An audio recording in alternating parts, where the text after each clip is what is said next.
જય શ્રી કૃષ્ણ. આજે આપણે ગાંઠિયા બનાવીશું. તો વાટકી એક ચણાનો લોટ લીધો છે. હવે આપણે ચારી લઈશું. ચારણીમાં આપણે 1 વાટકી લોટ છે તો અડધી વાટકી જ પાણી આપણે લેવાનું છે. અડધી વાટકી આપણે મોણ લઈશું. આ સોડા લઈશું આપણે ટાટાના. આપણે મિક્સર જારમાં અને હવે એક આટો મારી દઈશું.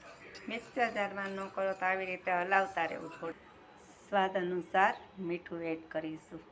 આપણે તીખાનો પાવડર એડ કરીશું. બહુ સરસ સ્વાદ લાગશે. 1 સ્પૂન આપણે અજમા એડ કરીશું. હિંગ એડ કરીશું.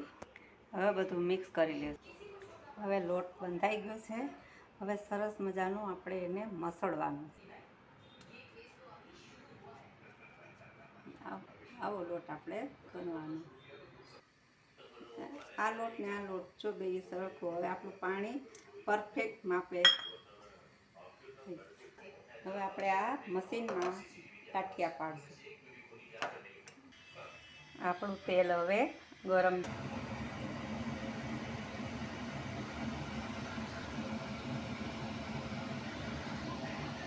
કોસ હશે કોસ.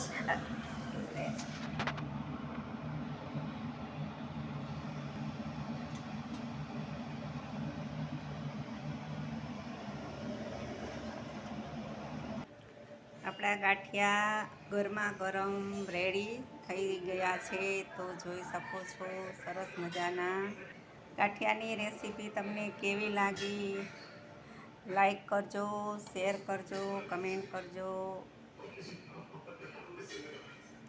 જય શ્રી કૃષ્ણ.